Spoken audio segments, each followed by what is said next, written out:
All right, I am on my way to the rental store. Today we get to rent an excavator. While we have the excavator, we are going to be crawling all over that thing, checking out how it's manufactured. I cannot wait. It is gonna be a hoss.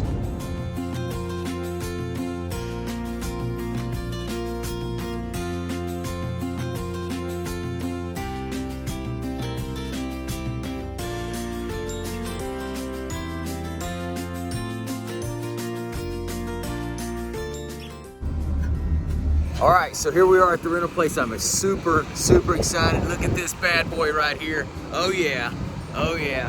Big old wheels, big old tracks, check that out. Oh yeah. It's time to get busy. All right, so I'm just now waiting on them to get it loaded up, and we're gonna go back to the house and we're gonna do some digging and check out that excavator. Wait. Really?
Going on in here. We're going to pop this open. It's a little 03 cylinder diesel engine, and lock that back shut.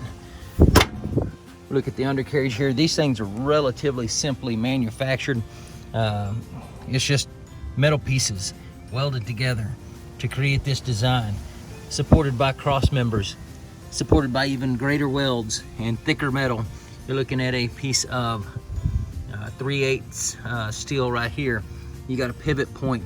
That pivot point operates the blade, which we'll use to push that pile of dirt over into that great big hole. You've got a cylinder in here ran by hydraulics. It's your fulcrum point or your pivot point. It's connected here, which allows this to go up and down to escape terrain or to push terrain. Now, on top of this frame, we have a gear, which is right up underneath here, housed inside of that ring right there, our teeth, operated by a hydraulic motor.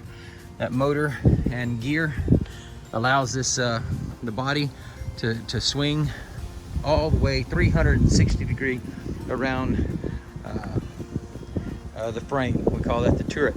Now over here we have a couple more motors that are driven by hydraulics. You can see the hoses coming in here. That operates these tracks. They work independent of one another. So if you want to turn left, you're going to apply pressure to the right stick, and it's going to propel this forward, which that one will stay still, and your whole piece of equipment starts rotating. That becomes your pivot point. If you want to do a quicker turn, you pull back on the left stick, push right forward on the right stick. They work in tandem, and it'll turn a nice tight circle.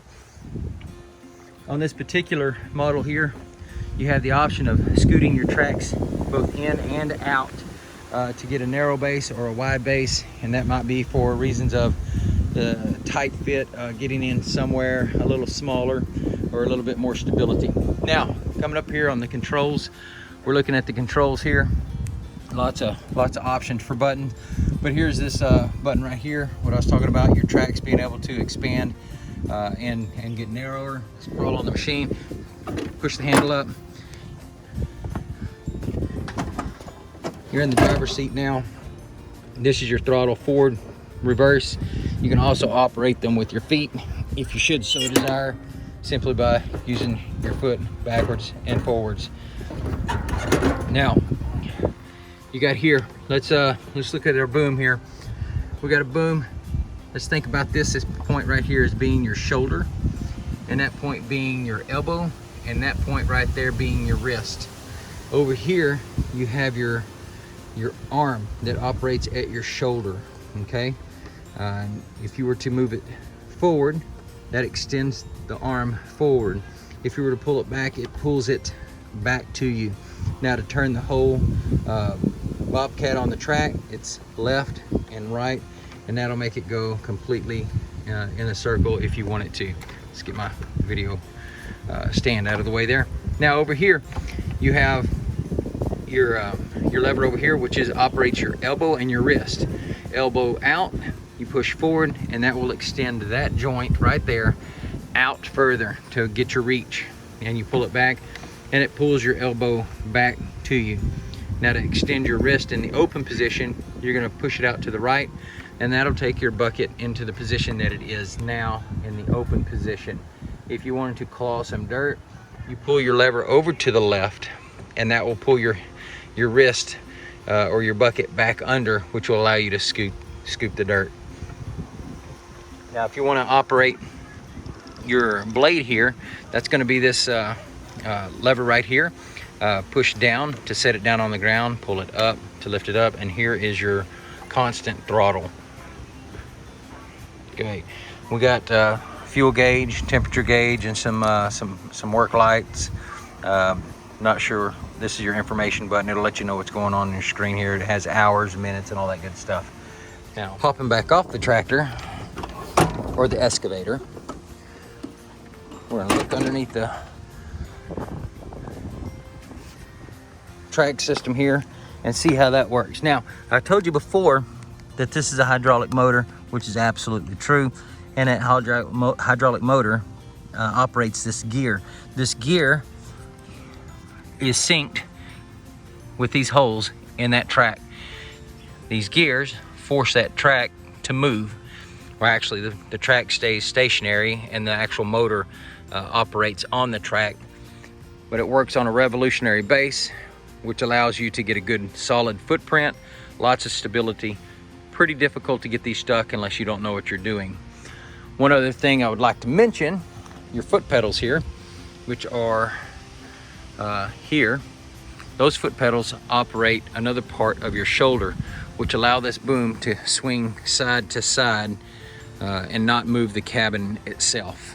So if you needed to move over just a little bit, it would allow you to do that. I think that pretty much wraps up how this thing is manufactured. Very simple, clean, unique design. So as you can see, this hole is pretty deep. We're looking at 4 foot deep. It took me about 2 hours to dig this. The hole is about, I don't know, 3 foot wide, about 6.5 foot long, 4 foot deep. Got some limestone base. That is a monster of a machine.